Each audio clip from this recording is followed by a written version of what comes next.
جی ہوگی. ہوگی. چلیں جی، بسم اللہ الرحمن الرحیم.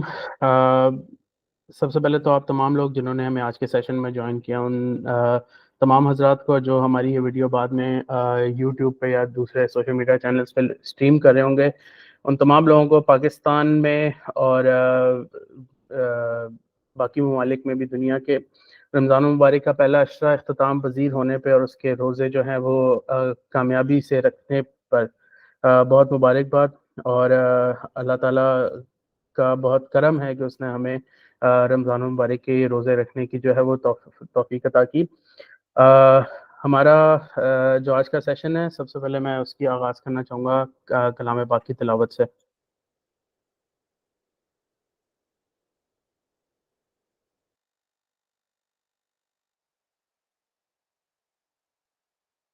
قل للمؤمنين يغضوا من أبصارهم ويحفظوا فروجهم ذلك أزكى لهم إن الله خبير بما يصنعون وقل للمؤمنات يغضضن من أبصارهن ويحفظن فروجهن ولا يبدين زينتهن إلا ما ظهر منها وليضربن بخمرهن على جيوبهن ولا يبدين زينتهن إلا لبعولتهن أو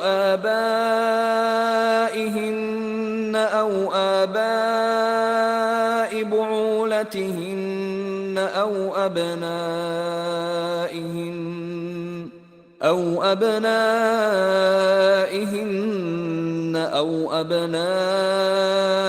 بعولتهن أو إخوانهن أو بني إخوانهن أو بني أخواتهن أو نسائهن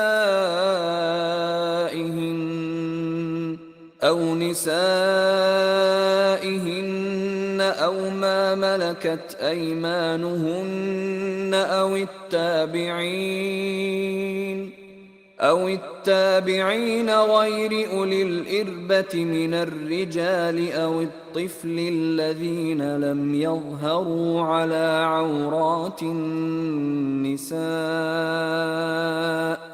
ولا يضربن بأرجلهن ليعلم ما يخفين من زينتهن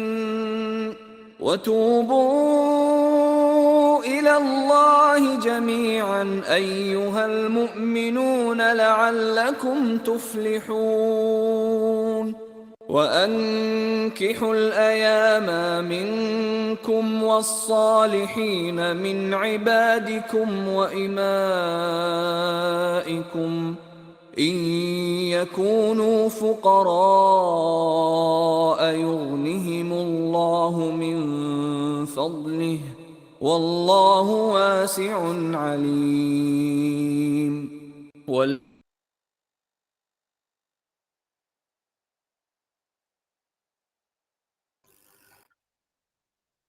مسلمان مردوں سے کہو کہ اپنی نگاہیں نیچی رکھیں اور اپنی شرمگاہوں کی حفاظت رکھیں، یہی ان کے لیے پاکیزگی ہے. لوگ جو کچھ کریں اللہ تعالیٰ سب سے خبردار ہے. مسلمان عورتوں سے کہو کہ وہ بھی اپنی نگاہیں نیچی رکھیں اور اپنی عصمت میں فرق نہ آنے دیں اور اپنی زینت کو ظاہر نہ کریں سوائے اس کے جو ظاہر ہے، اور اپنے گریبانوں پر اپنی اوڑھنیاں ڈالے رہیں اور اپنی آرائش کو کسی کے سامنے ظاہر نہ کریں سوائے اپنے خاوندوں کے یا اپنے والد کے یا اپنے سسر کے یا اپنے لڑکوں کے یا اپنے خاوند کے لڑکوں کے یا اپنے بھائیوں کے یا اپنے بھتیجوں کے یا اپنے بھانجوں کے یا اپنے میل جول کی عورتوں کے یا غلاموں کے یا ایسے نوکر چاکر مرد جو شہوت والے نہ ہوں یا ایسے بچوں کے جو عورتوں کے پردے کی باتوں سے مطلع نہیں، اور اس طرح زور زور سے پاؤں مار کر نہ چلیں کہ ان کی پوشیدہ زینت معلوم ہو جائے. اے مسلمانوں، تم سب کے سب اللہ کی جناب میں توبہ کرو تاکہ تم نجات پاؤ. تم میں سے جو مرد عورت بے نکاح کے ہوں گے ان کا نکاح کر دو اور اپنے نیک بخت غلام اور لونڈیوں کا بھی، اگر وہ مفلس بھی ہوں گے تو اللہ تعالیٰ انہیں اپنے فضل سے غنی بنا دے گا. اللہ تعالیٰ کشادگی والا اور علم والا ہے. صدق اللہ العظیم.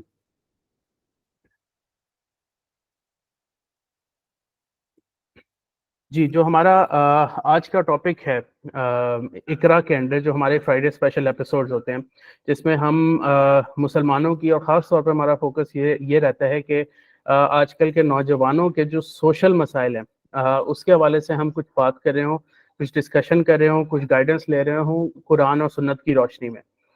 جو آج کا ہمارا ٹاپک ہے اس کا ٹائٹل ہے لو لینگویج ان اسلام.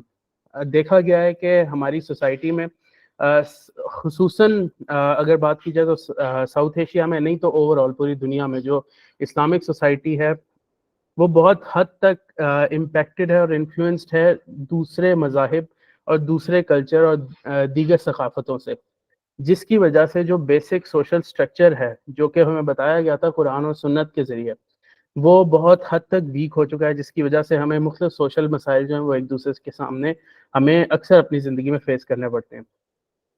جو آج کا ٹاپک ہے وہ خصوصاً نوجوان اور پاکستان اور خاص طور پہ جو ساؤتھ ایشیا کے نوجوان ہیں ان کے حوالے سے اس لیے امپورٹنٹ ہے کیونکہ ہم یہ بہت حد تک دیکھتے ہیں کہ ہمارے اسلامی کلچر کے اندر کیونکہ بہت عرصے سے یہاں پہ مسلمان خاص طور پر ہندوؤں کے ساتھ اکٹھے رہ رہے تھے، جس کی وجہ سے ایک ان کا جو کلچر ہے وہ ہمارے اسلامک کلچر کے ساتھ ایک اتنا انٹرمکس ہو گیا کہ خود ایک مسلمان نوجوان کنفیوز ہے کہ اسے اپنی زندگی کے اندر کیا کرنا چاہیے، جس کا ایک کھلے عام جو مظاہرہ ہے وہ ہم اپنے اکیڈیمک انسٹیٹیوٹس، ہمارے ورک پلیسز اور ڈفرینٹ اس طرح کے جگہیں، پبلک پلیسز جہاں پہ بالخصوص مرد اور خواتین انٹریکٹ کر رہے ہوں، وہاں پہ ہمیں اس طرح کی کمپلیکسٹیز جو ہیں وہ دیکھنے کو ملتی ہیں، either they are pre marriage اور پوسٹ میرٹل افیئرس. تو اس کے حوالے سے کیونکہ میں امید کرتا ہوں یہاں پہ بہت سارے لوگ ہیں جو اپنی اس فیز آف لائف میں انٹر ہونے والے ہیں یا اپنی اس فیز آف لائف میں انٹر ہو چکے ہیں اور اس کی بڑی ارلی سٹیجز پہ ہیں، تو بہت ضروری ہے کہ ہم اسی ٹائم پہ جو ہماری آگے آنے والی زندگی ہے، جو ہماری اگلی نسلیں ہیں جنہوں نے انشاءاللہ تعالیٰ اسلامی نظام کو دنیا میں قائم کرنے کے لیے کام کرنے اور کوششیں کرنی ہیں، ان کی بنیاد جو ہے وہ ہم قرآن اور سنت کے مطابق رکھیں، اور جس کے لیے ضروری یہ ہے کہ ہم آج سمجھ لیں کہ قرآن و سنت ہمارے سے اس حوالے سے کیا کہتا ہے. تو اس امپورٹنٹ مدعے کو اور ٹاپک کو ڈسکس کرنے کے لیے ہم نے آج دعوت دی ہے ہمارے ساتھ ڈاکٹر ابوبکر صدیق کو، جو کہ ہیڈ آف ڈپارٹمنٹ ہے Islamic University, Islamic International University Islamabad کے. اس کے علاوہ وزٹنگ فیکلٹی ہیں مختلف تعلیمی اداروں کے، global centre for legal thoughts میں بھی تدریسی سرگرمیاں سر انجام دے رہے ہیں.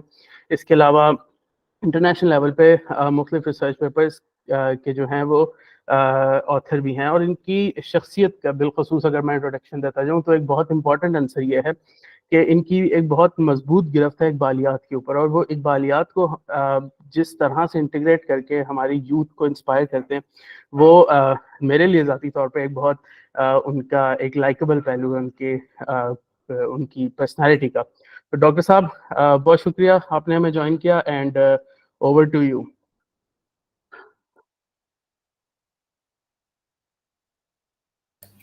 سر آپ کا مائک میوٹ ہے.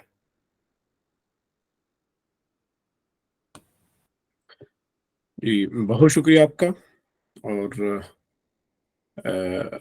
آج کے اس موضوع کی اہمیت بھی نو ڈاؤٹ کہ اسلام میں شرم، حیا اور اس حوالے سے بہت اہمیت ہے اس موضوع کو، اور چونکہ لو لینگویجز کے حوالے سے یہ آج کا پروگرام ہے، میں اپنی اس گفتگو کا آغاز قرآن مجید کی سورۃ فتح کی آیت سے کروں گا کہ محمد الرسول اللہ والذین معہ اشداء علی الکفار رحماء بینہم صدق اللہ العظیم وبلغنا رسولہ النبی الکریم الامین. احباب بزی وقار، حضرت علامہ اقبال نے امت مسلمہ کے بھائی چارے اور اخوت کے حوالے سے کیا ہی خوبصورت انداز میں ایک نقشہ کھینچا تھا اور نصیحت بھی کی تھی نوجوان کو کہ ہوس نے کر دیا ہے ٹکڑے ٹکڑے نوے انسان کو، اخوت کا بیاں ہو جا، محبت کی زباں ہو جا، یہ ہندی وہ خراسانی، یہ افغانی وہ تورانی، تو اے شرمندہ ساحل اچھل کر بے کراں ہو جا۔ تو قرآن و سنت کا یہ طریقہ رہا ہے کہ محبت، اخوت جیسے اہم امور کو اسلام بنیادی اہمیت دیتا ہے۔ اصل میں یہ جو محبت ہے یا نفرت ہے، یہ انسانی رویوں کا نام ہے۔ اب رویے دو سمت میں ہو سکتے ہیں، یا مثبت میں یا منفی میں۔ مثبت میں جائیں گے تو ہم اسے محبت کے نام سے تعبیر کرتے ہیں، اگر منفی میں جائیں گے تو اسے ہم نفرتوں سے تعبیر کرتے ہیں۔ اسلام کا امتیاز اور اسلام کا کمال یہ ہے کہ رویوں کے معاملے میں سب سے پہلے اسلام منفی رویوں کی پہلی سطح پر بےخونی کرتا ہے، کہ موجودہ ماحول میں جو منفی رویے پیدا ہو رہے ہوتے ہیں یا موجود ہوتے ہیں ان کو ختم کرتا ہے، اور ممکنہ منفی رویوں کا سدباب کرتا ہے، پیش بندی کرتا ہے، اور ان اسباب کا خاتمہ کرتا ہے کہ جو مستقبل میں محبت، اخوت کے ان رویوں کو منفی رویوں میں تبدیل کر دیں، ان اسباب کی بھی پیش بندی کر دیتا ہے۔ اگر آپ دیکھیں جب 1400 سال پہلے ماحول کیا تھا؟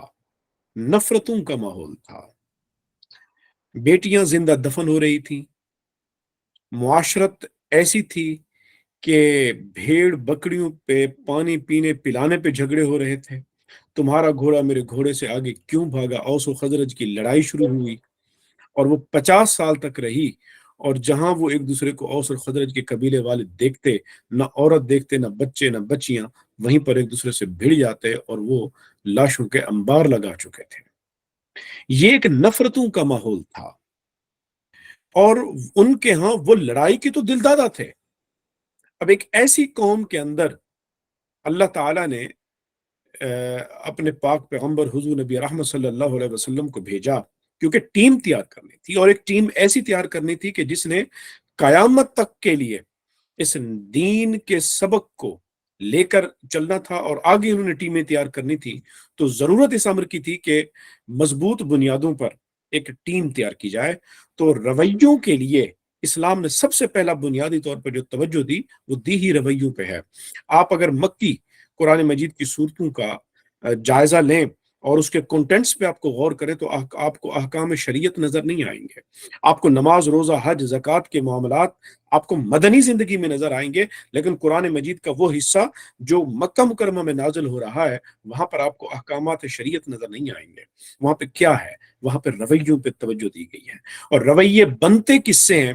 وہ بنتے تب ہیں جب تک انسان کے اس دماغ کے اندر کا جو بلیف سسٹم ہے، وہ جو سافٹ ویئر ہے، وہ ایپس جب تک ٹھیک انسٹال نہیں ہوں گی تب تک انسان کے رویے ٹھیک نہیں ہوں گے۔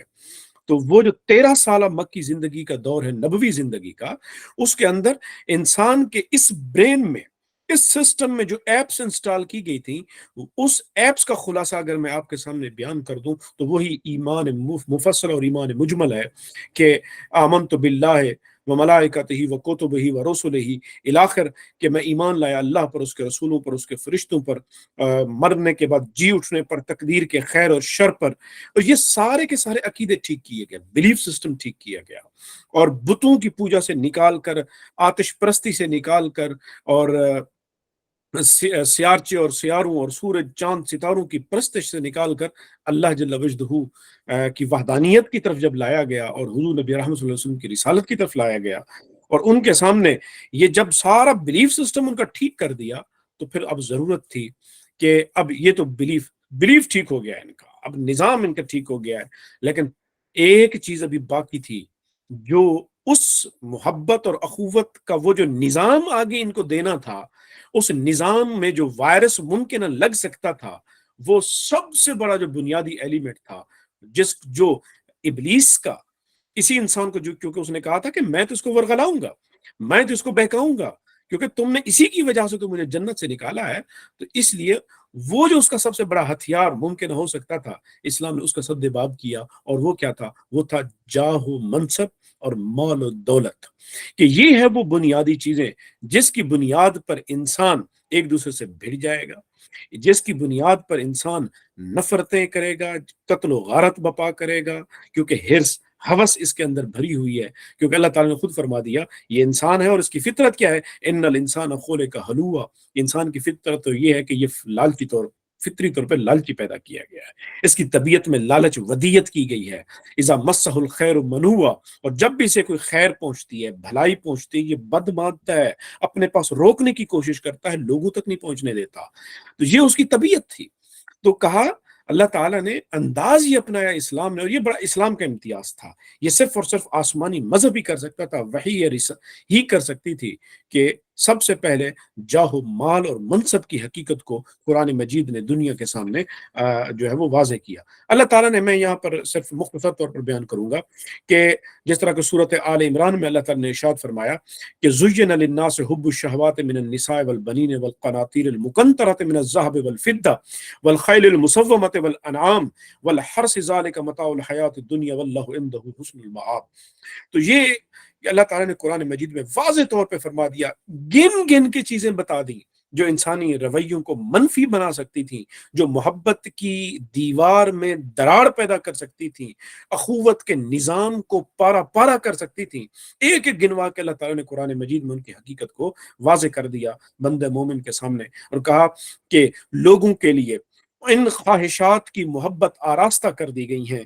اب وہ خواہشات کیا ہو سکتی ہیں؟ کہا کہ خوبصورت عورتیں، اولاد کی کثرت، سونا چاندی جمع کرنا اور ان کے خزانوں کے انبار لگانا، اور نشان کیے ہوئے خوبصورت گھوڑے یعنی اعلیٰ سے اعلیٰ سواریاں، اور پھر کھیتی باڑی، اور یہ اللہ تعالیٰ اس سب چیزیں گنوا کے فرماتا کیا ہے؟ ذالک متاع الحیات الدنیا، فرمایا یہ تو دنیا کا ساما ساز و سامان ہے، اللہ کے ہاں اس کی کوئی ویلیو نہیں ہے، آخرت میں اس کی کوئی ویلیو نہیں ہے، واللہ عنده حسن المآب، ہاں اللہ کے پاس سب سے بہتر ٹھکانہ ہے۔ تو یہاں پر اللہ تبارک و تعالی نے مال دنیا کی، حب جاہ کی، اور ہر وہ چیز گنوا گنوا کے بتا دی کہ اے انسان، تو مثبت رویوں کو اگر ان کی بنیاد پہ چھوڑے گا تو پھر تو یہ دیکھ لے کہ تیرا سفر رحمان کی طرف نہیں ہوگا، تیرا سفر کس کی طرف ہوگا؟ وہ شیطان کی طرف ہوگا۔ تو یہاں پر اللہ تبارک و تعالی نے بندے مومن کے سامنے اس حقیقت کو واضح کر دیا۔ اچھا، اب یہاں پر مزے کے طور پر میں آپ کو یہاں پر بتاؤں کہ سورۃ قصص میں کہ اللہ تبارک و تعالی نے جہاں مختلف قوموں کے تذکرے کیے، وہاں ایک ذکر حضرت موسیٰ علیہ السلام کی ہی قوم سے ایک جو ذکر آتا ہے وہ ہے قارون کا، کہ قارون کے خزانے جو ہماری کہاوتوں میں مشہور ہیں، وہ اس کے بارے میں ہے کہ اس کے اللہ تعالیٰ نے اس کو دولت سے نوازا، اس کے پاس انبار تھے سونے چاندی ہیرے جواہرات اور خزانوں کے، اور ایسے ٹھاٹ باٹ اور شان و شوکت سے جب معاشرے میں نکلتا تو لوگ اس کی دولت کو، قرآن مجید نے یہ بیان کیا کہ لوگ اس کی دولت کو دیکھ کر بڑی آہوزاریاں کرتے اور بڑے رشک سے دیکھتے اور کہتے کہ اے کاش یہ ٹھاٹ باٹ ہمارے پاس بھی ہوتا۔ تو قرآن مجید کہتا ہے کہ اہل علم نے اس کو کہا، یعنی حضرت موسیٰ علیہ السلام نے اس کو جا کر کہا کہ دیکھ، اس دولت میں سے جو اللہ نے تجھے دے رکھی ہے، تو اس سے تو آخرت کا گھر طلب کر، دنیا سے اپنا حصہ نہ بھول، لوگوں پر احسان کر، لوگوں کے ساتھ حسن سلوک کر، اللہ نے تیرے مال میں ان کا حصہ مقرر کیا ہے، تو ایسا نہ کر۔ اللہ تبارک و تعالیٰ فساد بپا کرنے والوں کو پسند نہیں کرتا، تو اس لیے اس مال و متاع کو اپنے پاس روک کے نہ رکھ، اللہ کے بندوں کی طرف اس کے رخ کر۔ تو اس نے کہا کیوں؟ یہ سب کچھ تو میرا ہے، پھر جب یہ میرا ہے تو میں کسی اور کی طرف یہ کیوں دوں؟ تو وہ ڈٹ گیا، اکڑ گیا۔ تو اللہ تعالیٰ نے ارشاد فرمایا، سرکشی اختیار کی، فخسفنا بہی بدارہ الارض، اللہ تعالیٰ نے فرمایا کہ پھر ہم نے وہ جو جنت اس قارون نے بنائی تھی، وہ کہا کہ وہ اس کے خزانوں سمیت ہم نے اس کو زمین میں دھسا دیا۔ پھر فرمایا کہ اس کی دولت اسے نہیں بچا سکی، اور نہ ہی اس کے وہ لشکر جو اپنے ساتھ لے کے چلتا تھا وہ بھی اسے نہیں بچا سکے۔ تو اللہ تبارک و تعالیٰ نے واضح طور پر یہاں بتا دیا کہ جناب، میں نے اس سے پہلے بھی کئی مال و دولت والے لوگ آئے تھے، ان کے ساتھ کیا حشر کیا تھا، کیا اس کو خبر نہیں تھی؟ تو یہ مال و حب جاہ کی اللہ تعالیٰ نے حقیقت واضح کر دی بندہ مومن کے سامنے۔ جب یہ واضح کر دیتا ہے تو پھر نظام اخوت آتا ہے، پھر ہم دیکھتے ہیں کہ اللہ تبارک و تعالیٰ کے محبوب جب مدینہ منورہ میں جاتے ہیں اور نظام اخوت وہاں پہ متعارف کراتے ہیں، مہاجرین اور انصار کو ایک دوسرے کا بھائی بھائی بناتے ہیں، تو وہاں پہ ہم دیکھتے ہیں کہ انصار بھائیوں، ایک انصاری جب اپنے ایک بھائی کو لے کر مہاجر گھر گئے تو اس نے اپنے گھر کے جو سامان تھا بجائے اس کے کہ وہ ادھر سے ادھر تقسیم کرتا، گھر کے درمیان لکیر کھینچ دی اور کہا بھائی آدھا گھر تیرا اور آدھا گھر میرا، اور وہ ساز و سامان جو اس طرف ہے وہ بھی تیرا۔ ایک صحابی کی 2 بیویاں تھیں، اس نے جا کر اپنی ایک بیوی کو طلاق دی اور کہا میری دوسری بیوی پہ اس متعلقہ سے عدت گزر لے تو اس کے ساتھ نکاح تم کر لینا۔ یہ تھا نظام اخوت جو اللہ کے نبی نے، کیوں؟ وہ ماحول و جولت، وہ عورتوں، وہ سب کچھ جو انسان خواہش کر سکتا تھا، اس کی حقیقت ان کے سامنے آشکار ہو گئی تھی۔ اب جب وہ حقیقت آشکار ہو گئی تو وہ جو امکانات تھے کہ یہ دولت، یہ کثرت، یہ مال، یہ ان کے مثبت رویوں کو نفرتوں میں بدل سکے گی، وہ کبھی نہیں ہو پایا۔ پھر اس لیے حضرت عبد الرحمن بن عوف ہوں، حضرت عثمان غنی ہوں، یا حضرت سیدنا صدیق اکبر ہوں، ہم نے غزوہ تبوک کے موقع پر دیکھا کہ اللہ کے حبیب علیہ الصلوۃ والسلام نے جب بھی ان لوگوں سے یہ دولت مانگی ہے تو انہوں نے دولت کے انبار لگا دیے، اور دولت جو تھی وہ ان کے اپنے سینوں میں نہیں گاڑ رکھی تھی، بلکہ اللہ اور اس کے رسول کے لیے اور اللہ کے بندوں کی مدد کے لیے وہ اپنی دولت کے انبار لے کے آتے تھے۔ حضرت بلال حبشی رضی اللہ تعالیٰ عنہ کو حضرت ابوبکر صدیق نے مہنگے داموں خریدا اور آزاد کر دیا۔ تو یہ بنیادی طور پر کہنے کا مقصد یہ ہے کہ قرآن مجید محبت اور اخوت یہ بنیاد پیدا کرنی تھی، تو اس سے پہلے منفی رویوں کی اللہ تبارک و تعالیٰ نے سب سے پہلے بےخونی کر دی۔ اب پرابلم کیا ہوا؟ پرابلم یہ ہوا کہ ہم جیسے جیسے قرآن و سنت سے مبنی نظام حیات سے ہم نے خود کو دوری اختیار کی اور سرمایہ داریت پر مبنی نظام کو اپنی زندگی کا حصہ بنایا، تو اس نے آ کر ہمیں یہ بتایا کہ بندہ خدا تو کر کیا رہا ہے، تو اپنی مال و دولت کو بڑھا، اپنے ڈپازٹ کو دگنا چگنا کر، تو اگر ایک ہاتھ سے کسی کو دینا شروع کر دے گا تیری جیب میں پیسہ گھٹنا شروع ہو جائے گا۔ تو اس سرمایہ داریت نے صرف اور صرف ایسا نہیں کیا کہ اس نے صرف ہماری معیشت کو متاثر کیا ہو، اور ایسا نہیں ہے، اس نے ہماری معاشرت، ہمارے سماج، ہمارے رشتوں، ان تک کے اندر یہ دراڑیں ڈال دی ہیں۔ شوہر اور بیوی کے درمیان بھی دولت آئی ہوئی ہے، اور ایک آدمی کی جو زوجہ ہے اور اس کی ماں ہے، ان کے رشتوں کے درمیان، ساس اور بہو کے درمیان یہ دولت دراڑیں ڈال کے بیٹھی ہوئی ہے۔ بھابھی اور نند کے درمیان یہ دولت کی دراڑیں ہیں کہ کہیں ہمارا بھائی جو کما کے لے آتا ہے بیوی کو نہ دے دے، بیوی سوچتی ہے بہنوں کو نہ دے دے، سارا وبال اسی دولت اور مال اور دولت کا ہے۔ یہ اس نظام کی وبال ہے کہ جس کی وجہ سے ہم سمجھتے تھے یہ صرف اکنامکس کو آ کر متاثر کرے گا۔ اس نظام نے اکنامکس کو متاثر نہیں کیا، ہماری زندگی کی ایک ایک حصے کو اس ابلیسی نظام نے بہت متاثر کیا، اور سارے فساد کی جڑ یہی مال و متاع، یہی حرص، یہی ہوس جس کی اسلام بےخونی کرتا ہے۔ آپ اندازہ لگا لیں کہ یہ سرمایہ داریت کا نظام ہر اس چیز کو لیگل اور قانونی جواز بخشتا ہے جس چیز کو اسلام نے حرام کر دیا۔ تو انسانی، چونکہ ہم بات کر رہے تھے محبتوں کی، تو یاد رکھ لیں اس وقت تک کسی بھی قوم میں وہ اخلاص اور محبت پنپ ہی نہیں سکتی جن کے دلوں کے اندر مال و دولت اور کی محبت اور حرص وہ جاگزیں کیے ہوئے ہو۔ آپ خواہ کچھ بھی کر لیں، کبھی بھی آپ نہیں کر سکتے۔ اس کے لیے ضروری ہے کہ سب سے پہلے اپنے دل سے مال و دولت کی محبت کو آپ کو نکالنا پڑے گا، اور دل میں اللہ اور اس کے رسول کو جگہ دینی پڑے گی۔ جب اللہ اور اس کے رسول کو جگہ ملے گی تو پھر رشتوں میں اخلاص آئے گا، رشتوں میں تقدس آئے گا، للہیت آئے گی۔ پھر جا کر آپ یہ کہہ سکتے ہیں کابل میں بیٹھا ہے، دوسرا کاشغر میں ہے یا فلسطین میں ہے، اگر کسی کو کہیں تکلیف ہوتی ہے تو دوسرے کونے پہ بیٹھا ہوا مسلمان وہ چیخ اٹھتا ہے، چلا اٹھتا ہے، کیونکہ سارے مسلمان امت مسلمہ ایک جسم کی مانند ہوتے ہیں، اخوت کی تسبیح میں پروئے گئے ہیں۔ تو اسی لیے یہاں پر حدیث پاک میں آپ کے سامنے پیش کروں گا جو حضرت ابو موسیٰ اشعری نے جو ہے وہ روایت کی ہے۔ انہوں نے کہا کہ حضور نبی رحمت صلی اللہ علیہ وسلم نے ارشاد فرمایا کہ المؤمن للمؤمن کالبنیان یشد بعضہ بعضا، فرمایا ثم شبک بین اصابعہ، مومن کا مومن کے ساتھ تعلق ایسا ہے جیسے دیوار کا ایک حصہ دوسرے حصے کو سہارا دے کے کھڑا ہوتا ہے۔ حضور علیہ الصلوۃ والسلام نے پھر اپنی مبارک دونوں ہاتھوں کی انگلیوں کو ایک دوسرے کے ساتھ ملا دیا اور فرمایا کہ اس طرح آپ نے اشارہ کر کے فرمایا کہ مومن ایک دوسرے کے ساتھ یوں کنیکٹڈ ہے، ایک دوسرے کو سہارا دے کے کھڑا ہوا ہے۔ تو اس انداز میں اللہ تبارک و تعالیٰ کے حبیب علیہ الصلوۃ والسلام نے امت مسلمہ کے افراد کو آپس میں پرو دیا۔ اب کمال یہ ہے اس نظام کا کہ دنیا کے کسی کونے میں بھی کسی رنگ کا، کسی نسل کا، کسی قبیلے کا جب وہ دائرہ اسلام کے اندر داخل ہوتا ہے تو وہ خود بخود ہمارے نظام اخوت کا حصہ بن جاتا ہے، وہ ہمارا بھائی بن جاتا ہے۔ ہمارے ہاں معیار عظمت جو ہے وہ تقوی ہے، اس کے علاوہ اور کوئی معیار ہمارے ہاں نہیں ہے۔ یہی وجہ ہے کہ حضرت سیدنا عمر فاروق جیسا قریشی بھی حبش سے آتے ہوئے بکتے ہوئے بلال کو بھی کیا کہتے ہیں؟ سیدنا بلال کہتے ہیں۔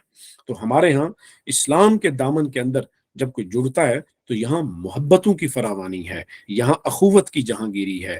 اس جگہ پر آ کر انسان جو ہے وہ محبت کے قالب میں ڈھلتا ہے۔ آپ اگر اہل اللہ کو دیکھیں تو اہل اللہ کہ جو مرید ہوتے ہیں وہ ایک دوسرے کو نہیں جان رہے ہوتے، لیکن جب وہ ملتے ہیں ان کو پتہ چل جائے کہ یہ میرا پیر بھائی ہے تو وہ ایک دوسرے کے ساتھ ان کا ادب آداب دیکھا کیجئے، ان کے ایک دوسرے کے ساتھ ملنا کا طریقہ دیکھا کیجئے، وہ محبت اور اخوت کے رشتوں میں جڑ جاتے ہیں۔ کیوں؟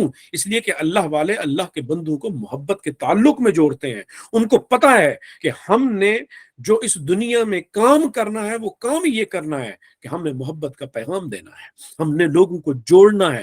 وہ بہت مشہور ہے حضرت بابا فرید پاک پتن شریف کے جو واقعہ ہے کہ ایک مرید آپ کی خدمت میں آیا اور آپ کی خدمت میں وہ ایک کینچی کا تحفہ لے کے آیا اور آ کر کے عرض کرتا ہے کہ حضور جب میں آ رہا تھا اور تو کوئی چیز ملی نہیں تو میں نے کہا خالی ہاتھ کیوں جاؤں اپنے شیخ مرشد کی خدمت میں، تو میں کینچی لے آیا۔ میں نے کہا چلیں حضور جو ہے کوئی کاٹنے کا کام کر لیں گے۔ تو حضرت بابا فرید نے بات سمجھانی تھی، آپ نے فرمایا بچے یہ کینچی واپس لے جاؤ، اگلی بار جب آنا نا تو سوئی دھاگا لے کے آنا، ہم اللہ والے کاٹنے کے نہیں ہم جوڑنے کے کام کرتے ہیں۔ تو بنیادی طور پر جو مقصود ہے بندہ مومن کا اپنا وجود یہ ہے کہ وہ لوگوں کے درمیان بانڈ کا کام کرتا ہے، وہ ان کے درمیان نفرتیں اور دراڑیں پیدا نہیں کرتا۔ یہی وجہ ہے کہ سورۃ حجرات کے اندر جتنے بھی آپ کو مضامین ملیں گے وہ مضامین سارے جوڑنے کے ہیں، وہ محبت کے ہیں، وہ اخوت کے ہیں، وہ بھائی چارے کے ہیں۔ قرآن مجید میں سب سے پہلے وہ جو سورۃ حجرات کے اندر ادب نبوت، ادب رسالت مآب سکھایا گیا، اور اس کے بعد کیا پہلا درس دیا جا رہا ہے سوسائٹی کے اندر، فرمایا کہ جب دو بھائیوں میں جھگڑا ہو جائے تو تیسرا بھائی جو ہے اس کو اجازت نہیں ہے کہ وہ یہ کہہ دی آئی ایم انڈیفرنٹ، مجھے کوئی فرق نہیں پڑتا، یہ آپس میں لڑے مرے۔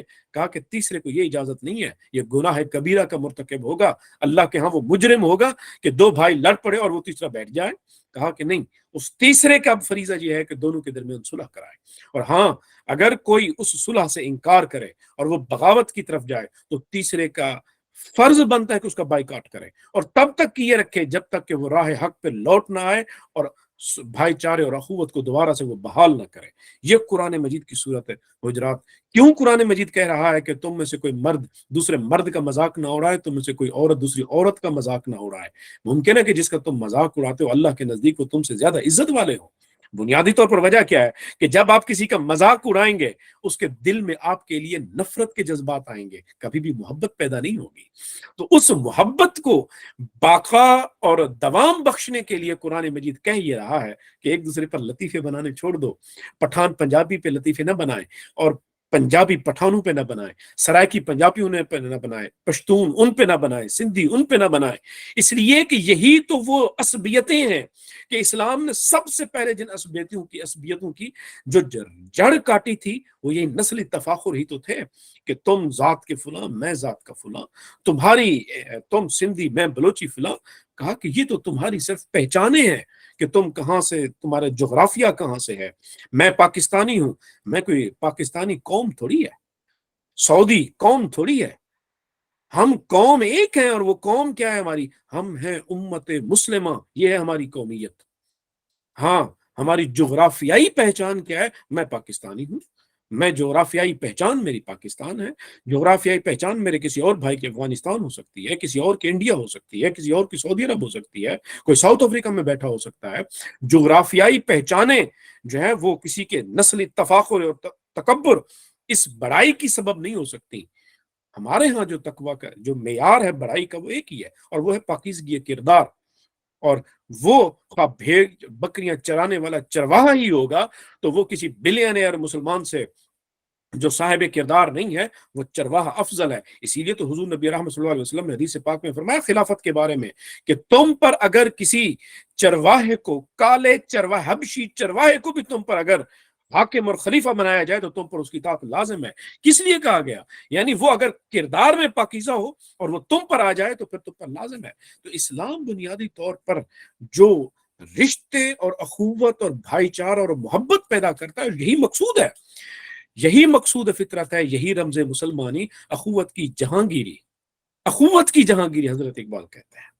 تو اسی لیے اسلام بنیادی طور پر یہ جتنے بھی اسباق، اے ایمان والو تم میں سے کوئی ایک دوسرے کو برے القابات سے نہ بلائے، اور کتنا ہی ہے کہ تمہیں بہت اچھے نام دیے گئے ہیں۔ پھر فرمایا کہ بئس الاسم الفسوق، کہ فرمایا کہ سب سے جو فسق ہے وہ ہے دوسرے کو ایک دوسرے کو برے نام دینا، کہ تم ایک دوسرے کو برے نام القابات سے جو ہے وہ رکھو اور برے ناموں سے پکارو۔ اے ایمان والو تم ایک دوسرے کی جاسوسی نہ کرو، کیونکہ جب تم جاسوسی کرو گے، کسی کا راز نکال کے لاؤ گے، راز اچھالو گے، تمہارے بھائی کو پتہ چلے گا کہ میرا راز اس نے اچھالا، دل میں نفرتوں کے جذبات پیدا ہوں گے۔ اسلام نے اس جاسوسی کے معاملے کی بےخونی کر دی، سدباب کر دیا۔ اے ایمان والو تم ایک دوسرے کی غیبت نہ کرو۔ کیا تم میں سے کوئی یہ چاہے گا کہ وہ اپنے مردہ بھائی کا گوشت کھائے؟ غیبت کیا کرتی ہے؟ غیبت آپ کسی بھائی کے پیٹھ پیچھے وہ بات کر دیں جو اس کے منہ پر آپ نہیں کہہ سکتے، تو ساتھ جب اسے پہنچے گی اس کو تکلیف ہوگی، اس کے دل میں آپ کے لیے نفرت کے جذبات پیدا ہوں گے۔ اسلام غیبت کو بند کر رہا ہے، ختم کر رہا ہے۔ کیوں؟ اس لیے کہ یہ نفرت کے جذبات پیدا کر رہی ہے۔ اسلام کا بنیادی مزاج ہی یہ ہے کہ وہ انسانوں کے درمیان جو تعلق قائم کرنا چاہتا ہے وہ بھائی چارے اور اخوت کا تعلق قائم کرنا چاہتا ہے۔ وہ یہ چاہتا ہے کہ ان کے درمیان اجنبیت نہ رہے، اگر اجنبی ہیں تو تعلق بن جائے مودت کا، محبت کا، اعتماد کا، یہ تعلق قائم ہو جائے۔ تو بنیادی طور پر اسلام کا مقصود ہی یہی تھا کہ یہی تعلق جب ان کے اندر قائم ہوگا، اور مقصود اس کا کیا ہے؟ کیا یہ تعلق مفادات کے لیے قائم ہو کہ بھئی یہ بزنس مین ہے مجھے سے یہ بینیفٹ لینا ہے؟ کہا کہ نہیں، حدیث پاک ہے، اللہ کے نبی علیہ الصلوۃ والسلام نے ارشاد فرمایا محبت بھی وہی اچھی جس کا مقصود کیا ہو؟ اللہ اور اس کے رسول کی رضا ہو، اور کہا بغض بھی وہی اچھا جو اللہ اور اس کے رسول کے لیے ہو۔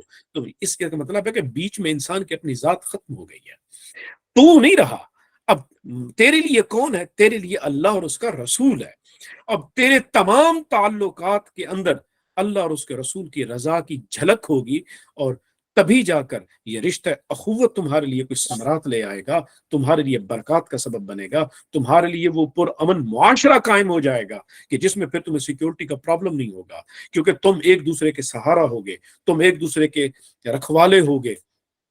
وہ مدینہ منورہ کے جو معاشرہ قائم ہوا تھا، ایک صحابی کے گھر میں بکرے کی سیری آتی ہے، وہ جب اس کے گھر میں آتی کہ پکا لے، کھانا کھا لے، تو اس نے کہا کہ ممکن ہے میرے ساتھ ہمسائے کو اس کی زیادہ ضرورت ہو، تو صحابی نے ساتھ والے گھر بھجوا دیا۔ آگے انہوں نے سوچا کہ ہم سے زیادہ ضرورت ساتھ والے کو ہو سکتی ہے، انہوں نے پھر آگے گھر کو بھجوایا، انہوں نے اگلے گھر کو بھجوایا، وہی ایک بکرے کی سیری پورے مدینے کے گھر میں پھرتی پھرتی پہلے گھر واپس آ گئی۔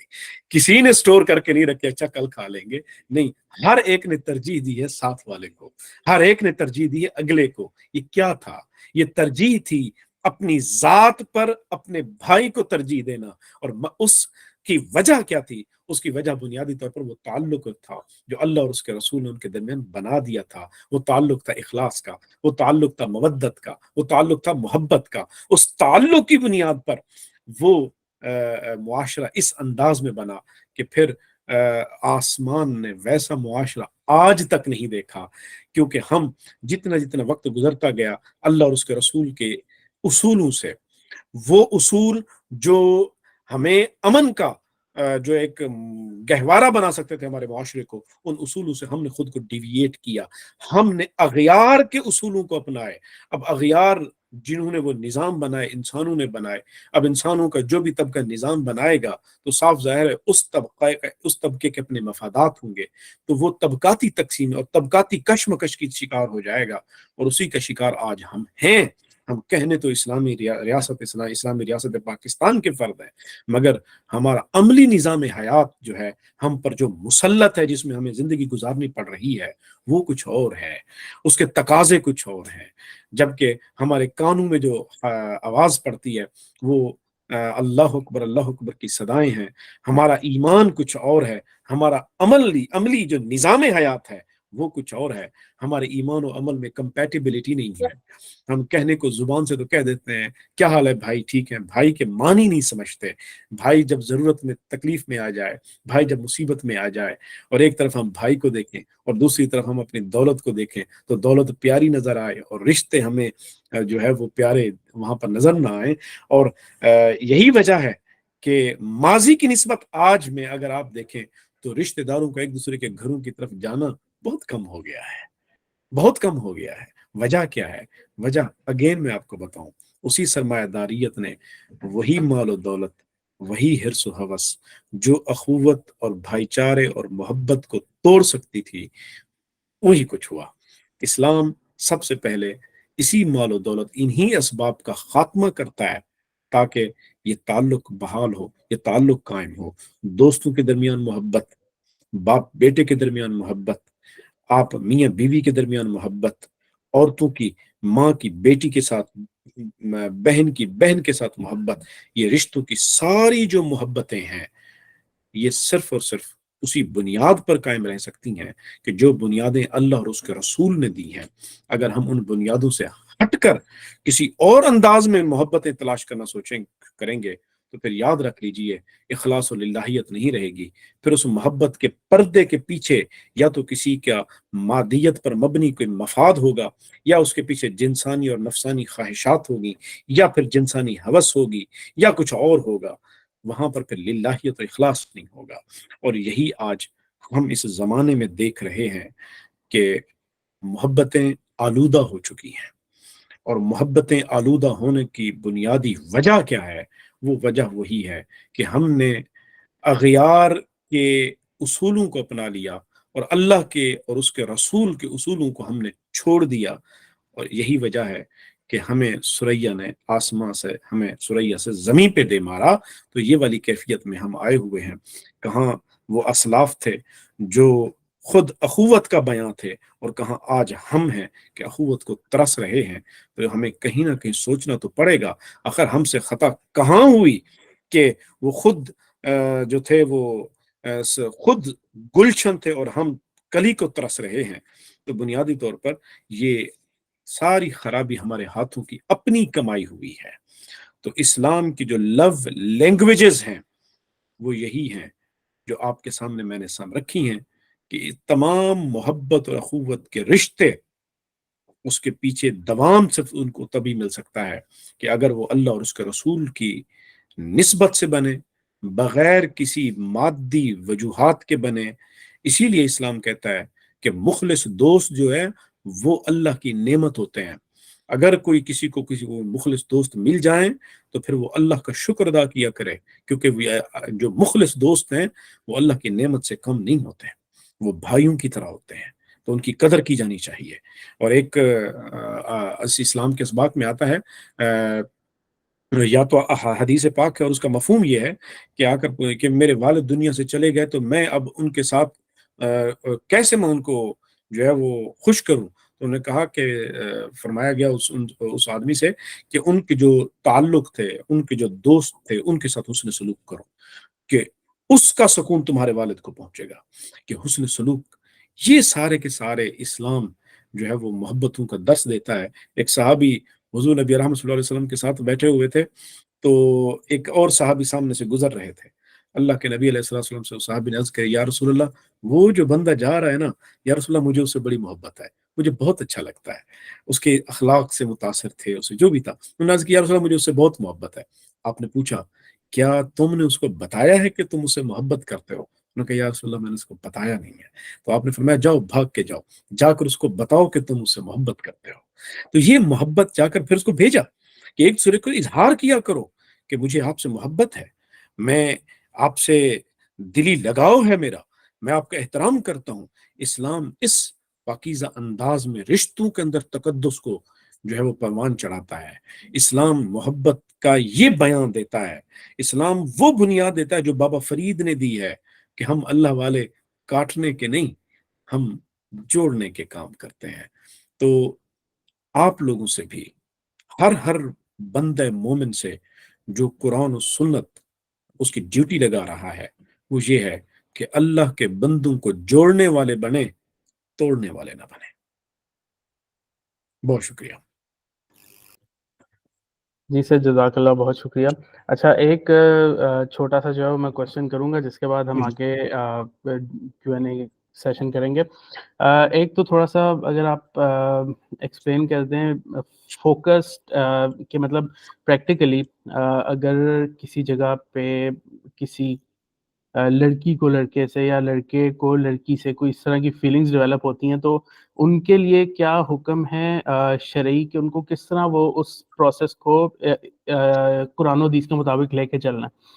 ایک چیز۔ دوسرا یہاں پہ ایک بہت ضروری پہلو جو میں چاہوں گا کہ آپ تھوڑا سا اس کو بھی ایکسپلین کرتے ہیں، وہ ہے حیا کا پہلو، کیونکہ جیسے ہم نے روایات میں سنا کہ حضرت عثمان رضی اللہ تعالیٰ عنہ کی جو حیا ہے وہ ایگزیمپلری تھی، جس کی مثالیں دی جاتی ہیں۔ تو ایک وہ حیا کا پہلو، اور اس کے بعد جو نفس امارہ اور نفس لوامہ کا جو کانسیپٹ ہے جو انسان کو گناہوں کی طرف ترغیب دیتا ہے، وہ تھوڑا سا قرآن کی روشنی میں کیا ہے؟ ذرا یہ اگر آپ یہ 2-3 پوائنٹس کے اوپر تھوڑا سا روشنی ڈال دیں۔ جی دیکھیں، میں نارملی اگر میں کہوں تو یہ بات اگرچہ کور کر چکا، لیکن میں کنیکٹ کر دیتا ہوں۔ دیکھیں، مال و دولت کی جو محبت ہے بنیادی طور پر وہ نفس امارہ کی ہے۔ قرآن مجید کہتا ہے ان النفس لامارۃ بالسوء، کہ جو نفس امارہ ہے وہ انسان کو برائی کی دعوت دیتا ہے۔ اور وہ برائی کیا ہے؟ ہمارے اس خاص طور پہ اس موضوع کے تناظر میں دیکھوں تو وہ برائی یہی ہے کہ انسانوں کے درمیان جا کر نفرت کو پیدا کرے۔ نفس امارہ انسان کو ہوس اور حرص اور حسد، ان جیسے منفی جو رجحانات ہوتے ہیں، رویے ہوتے ہیں، وہ اس کے اندر پیدا کرتا ہے۔ تو اللہ تبارک و تعالیٰ فرماتا ہے اس نفس کی تم نے مخالفت کرنی ہے۔ اچھا، پھر جو نفس امارہ سے آگے کا ہے وہ ہے نفس لوامہ۔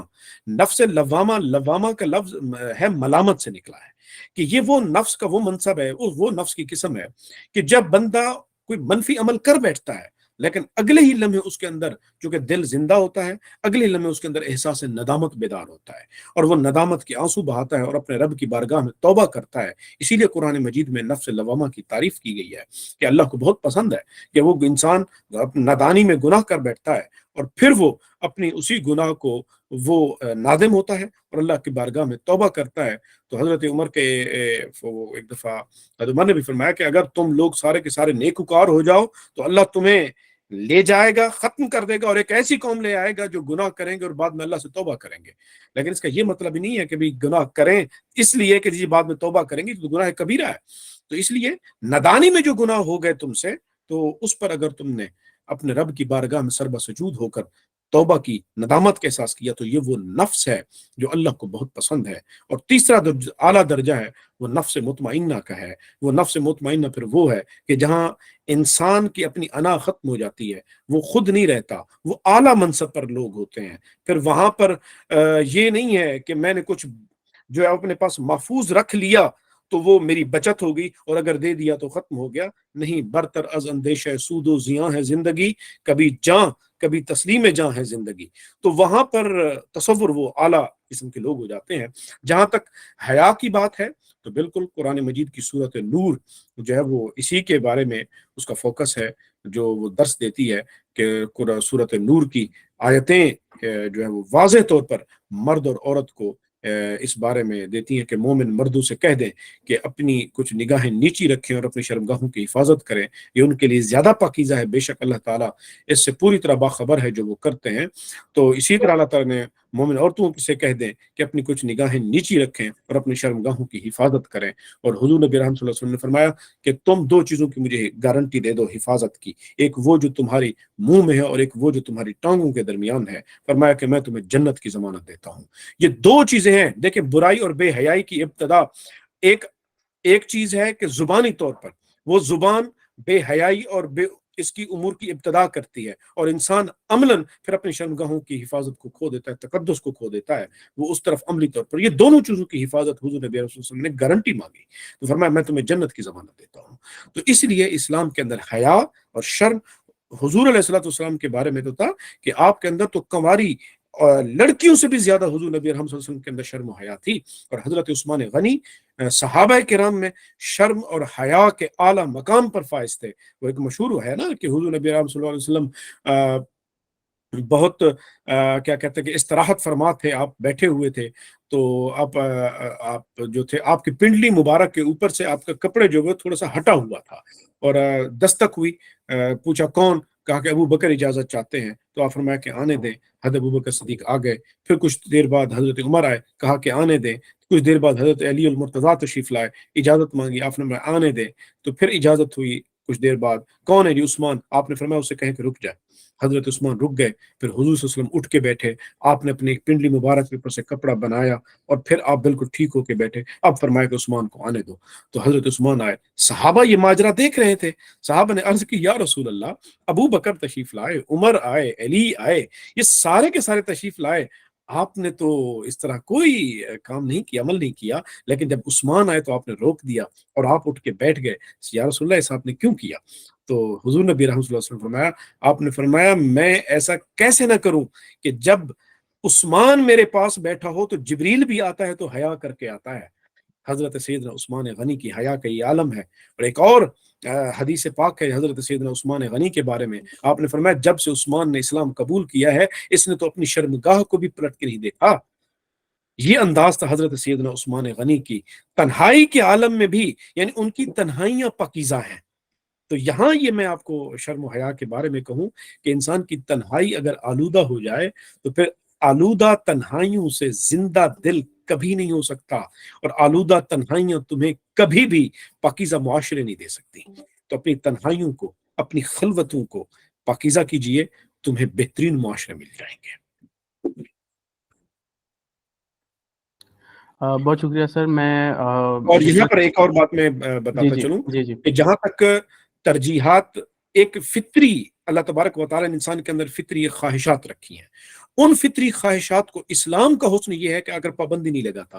عیسائیت نے روحانیت سکھائی، عیسائیت اگرچہ حضرت عیسیٰ علیہ السلام نے ان کو وہ تعلیم نہیں دی تھی، انہوں نے حضرت عیسیٰ علیہ السلام کی تعلیمات کو مسخ کر دیا تھا کہ پادری، چرچ کے جو پادری ہیں وہ جو ہے وہ اپنے آپ کو روحانیت اختیار کر لیتے ہیں کہ آپ زندگی بھر شادی نہیں کریں گے، اور وہ پھر ان کے ہاں جو کتابیں لکھی گئیں کہ بدکاری جو وہ چرچ کے اندر کرتے ہیں، کیونکہ یہ فطری ایک جذبہ ہے اللہ تبارک و تعالیٰ نے دیا ہے، تو اس لیے اللہ تبارک و تعالیٰ نے قرآن مجید میں پھر اس کی انسان کو اجازت بھی دی، مثنا و ثلاثہ و رباع، کہ 2 3 4 اگر نکاح کرنا چاہے تو کر سکتے ہیں، لیکن اس کے ساتھ پھر شرائط بھی دے دی کہ استطاعت بھی ہو، پھر عدل اور انصاف بھی برقرار رکھ سکے۔ تو انصاف کہ یہ اسلام نے دیے ہیں۔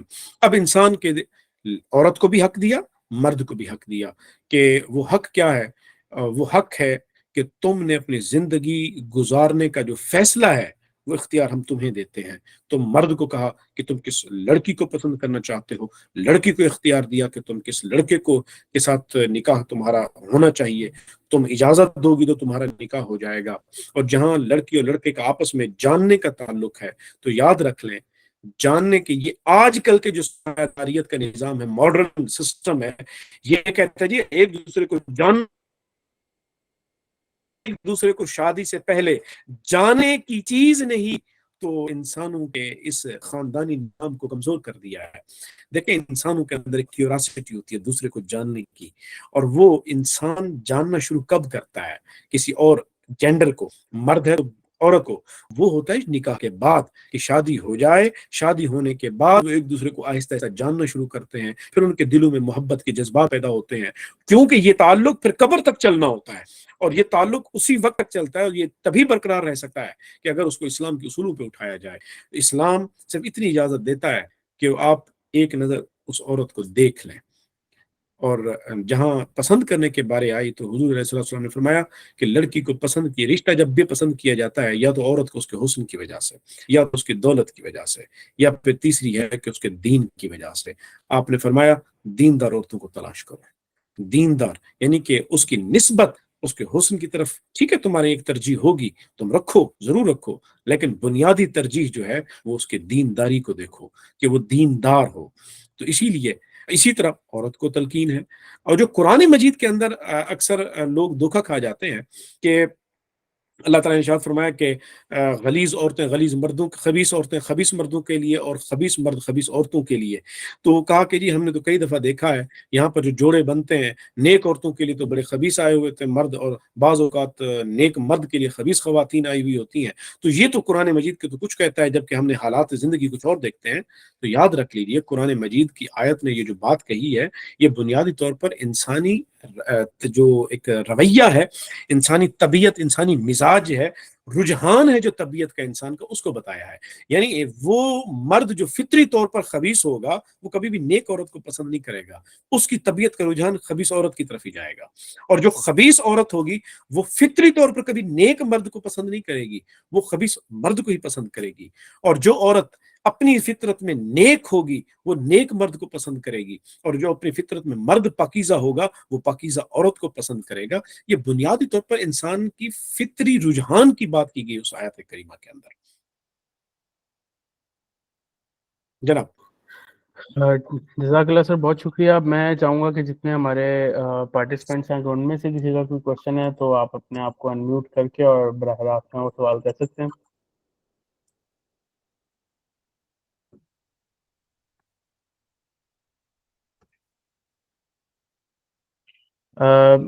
میرے پاس چیٹ میں کوشچن ہے کہ جو ماڈرن زمانے کے جو مطلب لوگ ہیں وہ یہ کہتے ہیں کہ اگر آپ اپنے ساتھی کو نکاح سے پہلے بہتر طریقے سے جان لیں تو اس کی وجہ سے جو طلاق کے معاملات ہیں وہ کم ہو جاتے ہیں، اور جو فیملی ہے وہ زیادہ اسٹرانگ بنتی ہے اگر آپ اس کو نکاح سے پہلے آپ ایک دوسرے کو بہتر طریقے سے جان لیں یا جان سکیں.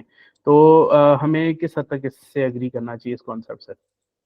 دیکھیں یہ ماڈرن جو آج کل کا سسٹم جس کو ماڈرن سسٹم کہتے ہیں، میں اگین کہوں گا یہ کوئی اور چیز نہیں ہے. لفظ ماڈرنٹی استعمال کر لیں، کیپیٹلزم، یہ پورا کیپیٹلزم ہی ہے. آپ اس کو چھوڑ دیں کہ کیپیٹلزم صرف ایک اکنامک سسٹم ہے، نہیں بھئی کیپیٹلزم آپ کا سماج بھی ہے، آپ کی سیاست بھی ہے، آپ کی معاشرت بھی ہے، اور آپ کی سیاست بھی ہے، آپ کی معاشرت بھی ہے، آپ کا سماج بھی ہے، سب کچھ ہے. یہی کیپیٹلزم ہے. یہ جتنی بھی تھیریز دیتا ہے یاد رکھ لیں یہ تھیریز پچر پلانٹ کے پودے کی طرح ہیں کہ مکھی کو ایک دفعہ لبھا کے اپنے اندر اتارے اور پھر اس کو بند کر کے اس کو کھا جائے. یہ صرف دل فریب نعرے ہیں، چہرہ روشن اندروں چنگیز سے تاریک تر، اور کچھ بھی نہیں ہے. یہ صرف کہنے کی خام خیالی ہے. آج میں بیٹھا ہوں، آپ کسی مفتی صاحب کے پاس چلے جائیں اور ان سے جا کر پوچھیں ڈائیورس کے ریشوز ہیں، آپ ذرا ان سے یہ پوچھ لیں ڈائیورس کی ریشوز کس ایج کی کپل کے زیادہ آ رہے ہیں آج کل ہماری سوسائٹی میں. آپ کو میں بتاؤں اس وقت سچویشن یہ ہے کہ لوگ ہم سے مسئلے جب پوچھتے ہیں زیادہ تر وہ رشتے جو ابھی 2-2 سال 3-3 سال کی شادیاں ہیں، 1-1 سال کی شادیاں ہیں، وہاں طلاق کا ریشو زیادہ بڑھا ہوا ہے. کیا وجہ ہے؟ اور بعد میں پتہ چلتا ہے کہ جی لڑکی لڑکا آپس میں یونیورسٹی اکٹھے پڑھتے تھے، ان کی انڈرسٹینڈنگ تھی تو شادی کر لی. یہ جی ایک دوسرے کو پہلے یہ ڈیٹس پہ جاتے تھے، ایک دوسرے کو ملتے تھے، جی شادی کر لی. ساری بنیادی فساد کی جڑ یہ ہے کہ وہ ایک دوسرے کو پہلے سے جاننے کے چکر میں تھے، اور ایک دوسرے کو چونکہ پہلے جان چکے تھے. جب شادی ہو گئی تو یاد رکھ لیں مرد کا اپنا ایک مزاج ہے. مرد کی جیسی ہی کیوراسٹی کم ہوئی عورت کی اس کے اندر سے اہمیت ختم ہو جاتی ہے. تو مرد جب شادی سے پہلے عورت کو دیکھتا ہے تو اس کے اندر جو ایک جذبات ہوتے ہیں، شیطان اس کے ذہن کو جو آلودہ کرتا ہے وہ بنیادی طور پر وہی چیز ہے. یہ سارے ڈھکوسلے ہیں کہ جناب ہم ایک دوسرے کو دیکھنا چاہتے ہیں، ہم کہتے ہیں یہ کیسے ممکن ہے؟ آپ آگ اور لکڑی کو اکٹھا کریں اور آپ یہ کہیں کہ آگ نہیں لگے گی، یہ خام خیالی ہے. یہ خام خیالی کے سوا اور کچھ بھی نہیں ہے. تو اس لیے جتنی بھی ڈائیورس ریشو ہے وہ اسی جملے کے پیچھے ہی اس کی فساد یہی جملہ ہے کہ جناب ایک دوسرے کو جان لیں، زندگی بہت اچھی گزرے گی. دل فریب نعرہ ہے، لیکن جب سے اس کو عملاً اپنایا ہے تو آپ دیکھ لیں آپ کے خاندانی نظام برباد ہو کے رہ گیا ہے. اور اس کے برعکس آپ لوگ اپنے پیرنٹس کو دیکھ لیں جنہوں نے شادی سے پہلے ایک دوسرے کو دیکھا بھی نہیں تھا، ارینج میرجز ہیں. اب دیکھ لیں ماشاءاللہ ان کے 60 70 سال جنازے تک کے ان کے ایک دوسرے کے گھروں سے اٹھتے ہیں اور وہ شادیاں کامیاب ہیں. کیا وہ ایک دوسرے کو پہلے سے جانتے تھے یا بعد میں جاننا شروع کیا تھا؟ یہ انسان کی طبیعت ہے. اس لیے وہ کیوراسٹی جو اسلام مرد اور عورت کو جاننے کے لیے رکھتا ہے ایک دوسرے کے راز، وہ صرف اسی وقت پہ ہی ایک دوسرے کو جاننا اچھے لگتے ہیں کہ جو اسلام نے نکاح کا انداز اپنایا ہے. اس سے پہلے اگر ایک دوسرے کو جاننا شروع کرو گے تو بے برکتی الگ سے آئے گی، بے حیائی کی بے برکتی زندگی میں الگ سے آئے گی، اور پھر اس کے وبال بھی انسان کے اوپر آئیں گے. جی بہتر. کسی اور کا کوئی سوال؟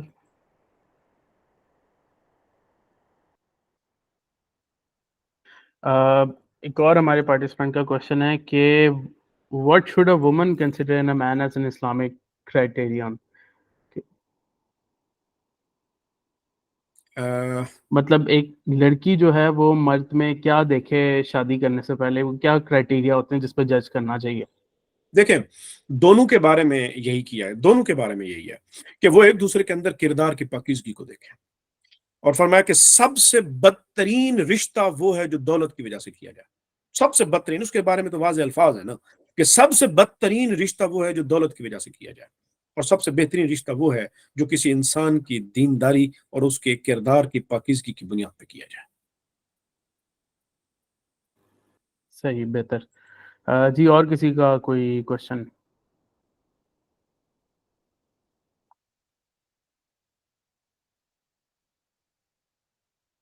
آپ لوگ ڈائریکٹ انمیوٹ کر کے بھی براہ راست سوال پوچھ سکتے ہیں، مطلب چیٹ باکس کے علاوہ.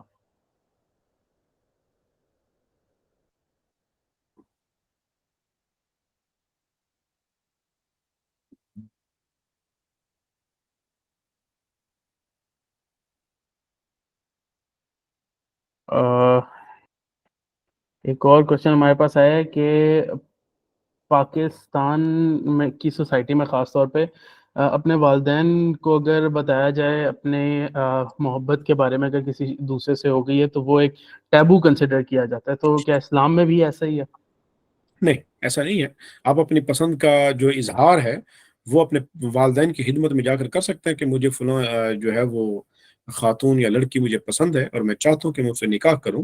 لیکن ایک چیز ذہن میں رکھ لیں، یہ ہماری نوجوان نسل کو سمجھنا ہوگا، کیونکہ کل آپ نے اسی بھی منصب ابوت پہ آپ نے بھی آنا ہے، اور وہ کیا ہے، وہ یہ ہے کہ اپنے والدین کو آپ اپنے اعتماد میں لیں.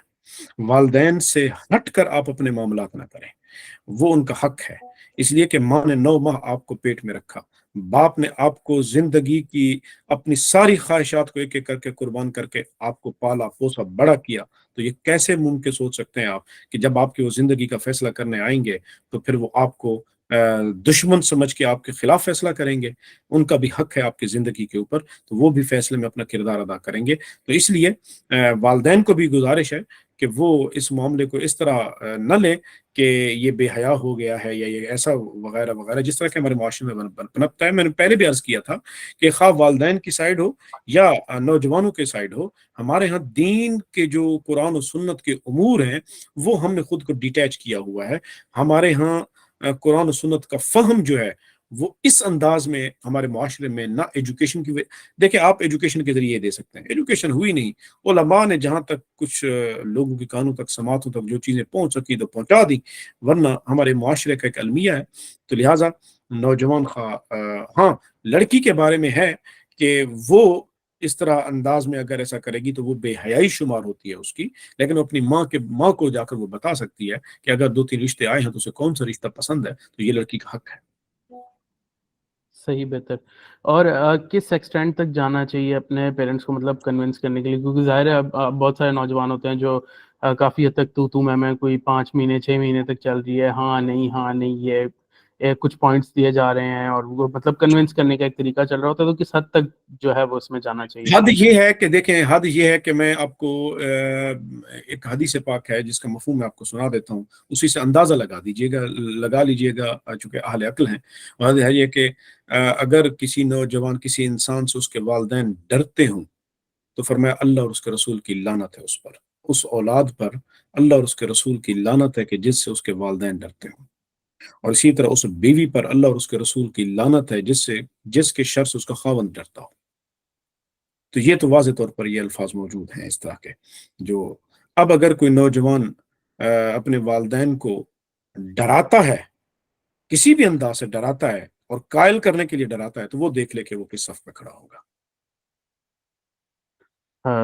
بہت بہتر. اچھا، ایک کوشچن اور ہے جو اسی سے ریلیٹڈ ہے کہ اگر شادی سے پہلے آپ کسی انسان کو نہیں جانتے تو اس کی کردار کی پاکیزگی کی شورٹی وہ کس طریقے سے لے رہے ہوں گے ہم؟ دیکھیں اس بارے میں تو میں آپ کو بتاؤں، ہمارے ہاں آج کل بھی رشتے ہوتے ہیں اور ہزار طریقے ہوتے ہیں کسی کے کردار کے بارے میں جاننے کے.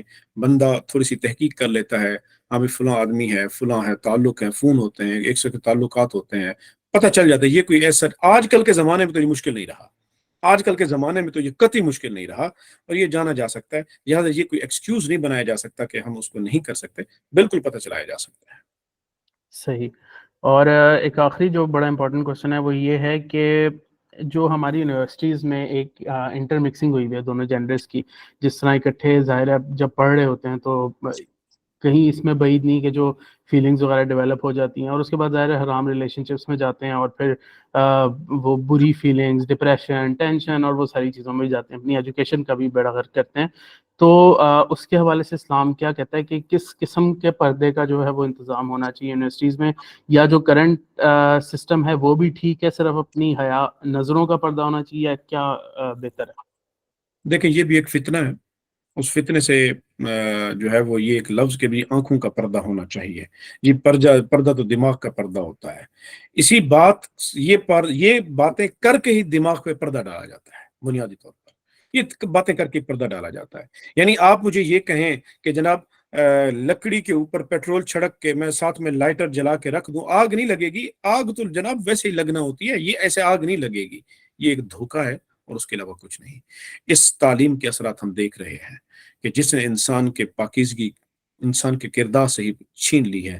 اور مخلوط تعلیم کی یونیورسٹیوں کے اندر کیا کچھ نہیں ہو رہا، نہ تو نوجوان اس سے بے خبر ہے، نہ ہی اور کوئی صاحب فراست عقل و فراست جو اس طرح کی جامعات میں پڑھاتا ہے وہ بے خبر ہے. اس کو پتہ ہے کہ اس ابلیسی نظام کے تحت جو آپ مغرب سے ایجوکیشن کے نام پہ چیزیں لے کے آئے، ایجوکیشن آئے بھلا نہ آئے، لیکن مغرب کی گندگی آپ کی جامعات کے اندر بہہ کے ضرور آ گئی ہے. تعلیمی اداروں کے اندر، تعلیمی اداروں کا کام تو یہ تھا یہاں سے پاکیزگی کردار کے سبق جانے چاہیے تھے، لیکن یہاں پاکیزہ کردار آتے ہیں اور یہاں سے کردار کے خلاصے لے کر جاتے ہیں. تو اس وجہ سے یہ دھوکہ ہے، اس کے علاوہ اور کچھ بھی نہیں. بس یہی ہے کہ وہ نوجوان لڑکے لڑکیاں چونکہ اس گیون سسٹم میں اول تو کوشش کریں لڑکیاں کہ ان جامعات کے اندر، والدین بھی کوشش کریں، لڑکیاں بھی کوشش کریں کہ ان جامعات میں داخلہ لیں جہاں کوئی ایجوکیشن نہیں. فاطمہ وومن یونیورسٹی ہے، انٹرنیشنل اسلامک یونیورسٹی ہے، یہاں پہ جائیں. اور اسی طرح لڑکوں کو بھی کوشش کرنی چاہیے کہ وہ اوائڈ کریں کہ جس طرح وہ یہ چاہتے ہیں کہ ان کی جو کردار ہے ان کو جو بیوی ملے وہ پاکیزہ کردار کی ملے. تو انہیں بھی یاد رکھنا چاہیے کہ جو بیوی ان کی فیوچر میں بنے گی اس عورت کی بھی خواہش ہوگی کہ ان کا شوہر پاکیزہ کردار کا آدمی ہونا چاہیے. تو اس لیے آپ بھی اپنے آپ کو پاکیزہ رکھیں. ایک چیز یاد رکھیے، اللہ تعالیٰ کو جوانی کی پاکیزگی اور عبادت بہت پسند ہے. تو اپنی پاکیزگی کو ضرور جو ہے وہ خیال رکھیں. اور اللہ تعالیٰ کو جوانی پاکیزہ چاہیے. تو جوانوں کو حضرت اقبال نے کہا تھا کہ زمانے کی آنکھ میں حیا باقی نہیں ہے، خدا کرے تیری جوانی رہے بے داغ. بنیادی طور پر یہی ایک فوکس ہے اسلام کا، پاکیزگی کردار چاہیے. وہ میں آپ کو یہاں پہ حضرت عمر کے زمانے کا واقعہ سناؤں کہ ایک نوجوان، اس کو مدینہ منورہ میں ایک نوجوان تھا اور وہ ایک لڑکی پہ فدا تھا، اور وہ گلی میں آ کر رک جاتا تھا اور ہر بار وہ لڑکی گزرتی تھی اس کو دیکھتا تھا. تو ایک دن وہ لڑکی رک گئی. اس نے کہا تو مجھے کیوں گھورتا ہے؟ اس نے کہا مجھے تم سے محبت ہے اور مجھے تم بہت پسند ہو. تو اس لڑکی نے اسے کہا کہ ٹھیک ہے، مجھ سے نکاح کرنا چاہتے ہو؟ اس نے کہا ہاں. اس نے کہا میں تیار ہو جاؤں گی تم سے نکاح کرنے کی، میری ایک شرط ہے. کہا کہ وہ شرط بتاؤ. شرط یہ ہے کہ تم نے 40 نمازیں عمر کے پیچھے پڑھنی ہے. 40 نمازیں. اس نے یہ شرط رکھ دی. بس 40 نمازیں وہ نوجوان پڑھ گیا. جب 40 نمازیں اس نے پڑھ لی تو ایک دن وہ نوجوان گلی سے گزرا، لڑکی بھی گزر رہی تھی، لڑکے کی آنکھیں جھکی ہوئی تھی. اب لڑکی نے لڑکے کو کہا کہ کیا ہوا آج تو مجھے پلٹ کے دیکھتا نہیں ہے؟ اس نے کہا جب سے عمر کے پیچھے نماز پڑھنا شروع کی ہے آنکھوں کو حیا آ گئی ہے. تو بنیادی طور پر آنکھوں کے اندر حیا پیدا کرنا نوجوانوں کے لیے ضروری ہے، اور یہی اللہ کو مقصود ہے، اللہ کے رسول کو مقصود ہے. ورنہ جوانی کے لمحات ہیں چٹکیوں میں گزرتے ہیں، اور پھر بندہ بڑھاپے پہ آ کے بیٹھا ہوتا ہے اور یوں اپنے ماضی کی زندگی کچھ بھی نہیں ہوتا. تو اسی لیے انسان کو چاہیے، بندے کو چاہیے کہ سنبھل کے اپنے قدم چلائے.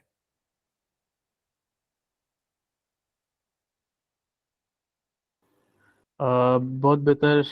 کسی اور کا اگر کوئی کوشچن ہو تو انمیوٹ کر کے آپ پوچھ سکتے ہیں، نہیں تو پھر ہم سیشن کے اختتام کی طرف جاتے ہیں. Hello, I have a question. جی جی بالکل بتائیے.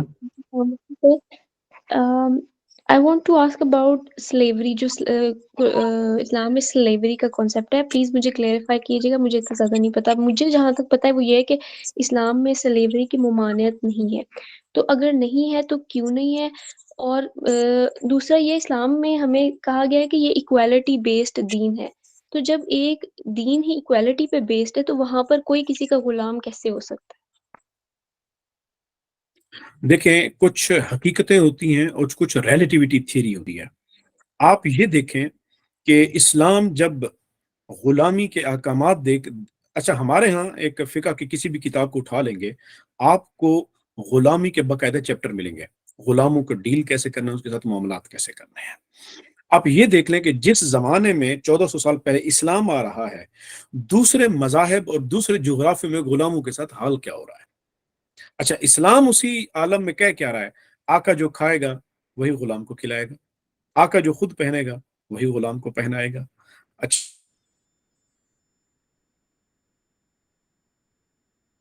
حقوق اس کے سارے کے سارے سب کچھ ساری لائبریری ہے. اچھا, ایک تو یہ ہو گیا. اسلام کی غلامی کو بنیادی طور پر لفظ غلامی کے ذریعے ہے کہ اسلام کو بدنام کرنے کی کوشش کی جاتی ہے, لیکن آپ کبھی ذرا غلاموں کے حقوق تو پڑھیے. اور آج کے زمانے میں آپ بتاتا ہوں, آج کے زمانے میں یہ جو گھروں میڈ ہیں یا میل یا فیمیل جو بھی گھروں میں کام کرتے ہیں, اور گھروں, آپ ذرا ان کے گھر کے جگہ حالات دیکھیے, وہ تھوڑے سارا دن گھروں میں صفائیاں کریں گے, بیچاروں کے اپنے گھر چلنے کے لیے بھی نہیں ہوتے, اور جہاں جہاں صفائیاں کرتے ہیں اس سے زیادہ وہ مدد بھی نہیں کرتے, تو ان کی کفالت کرنے کے لیے کوئی تیار نہیں ہوتا. تو اگر یہ کسی کے ماتحت ہوتے تو ان کے گھر کی کفالت بھی سکون سے ہو رہی ہوتی, سب کچھ ہوتا.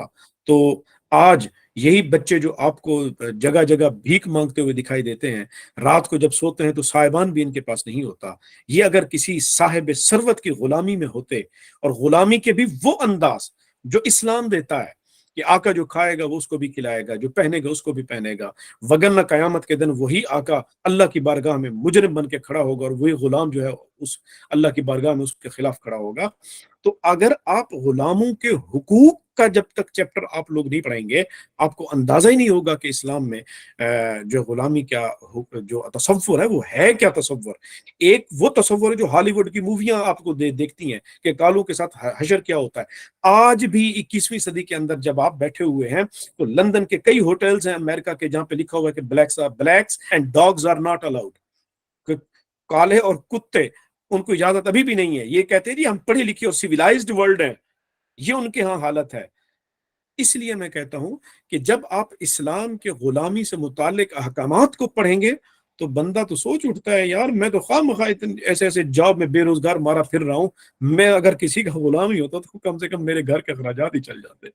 تو بنیادی طور پر اسلام ایسے نہیں غلامی کے معاملات دیتا, اس کے بہت بڑے حقوق ہیں, بہت بڑی مطلب ان ذمہ داری. شارٹ جو غلامی ہے وہ بھی کفالت کا ایک ذریعہ ہے, کہہ سکتے وہ ہیں. کفالت کا ایک ذریعہ ہے, ایسا ہی ہے.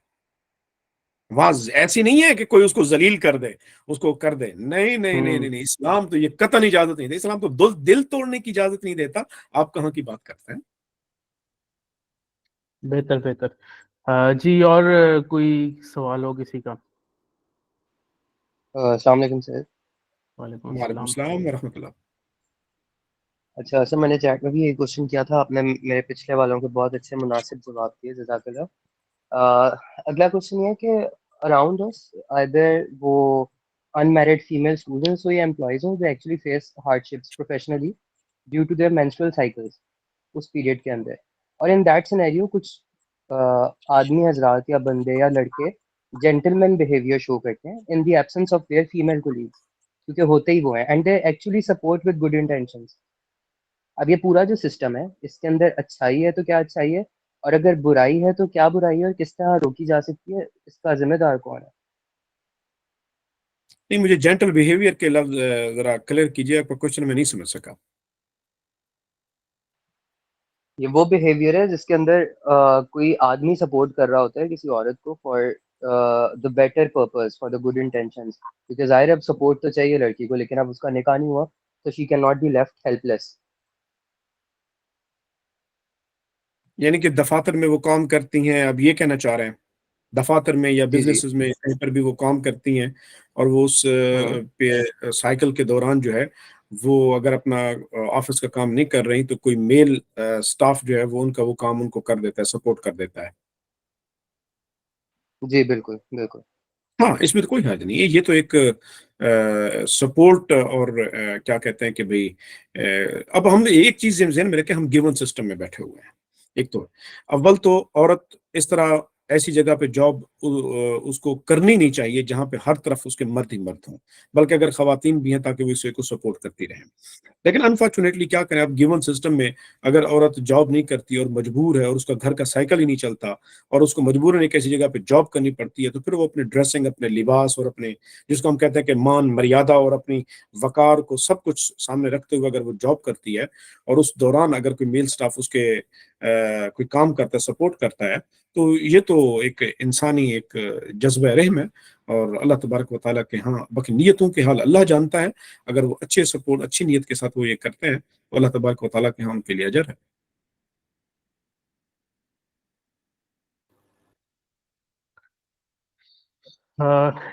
ہم اب بڑھتے ہیں اپنے سیشن کے اختتام کی طرف. اگر کسی اور کا کوئی کوشچن نہیں ہے تو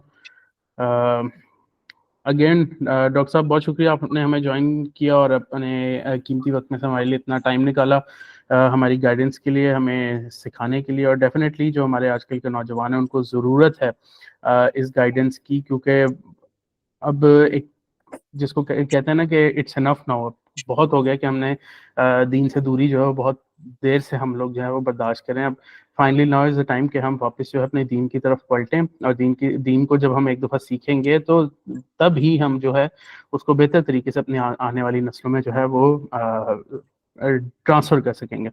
سو اگین سر بہت شکریہ. انشاءاللہ آپ سے ملاقات ہوتی ہے ہمارے اگلے جمعے.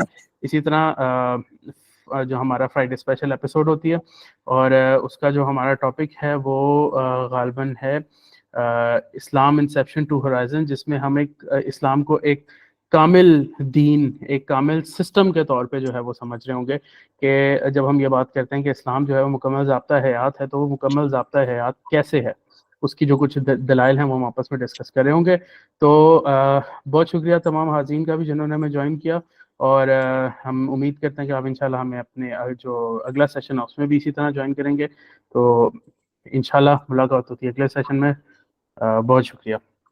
اللہ حافظ. السلام علیکم ورحمۃ اللہ وبرکاتہ. وعلیکم السلام.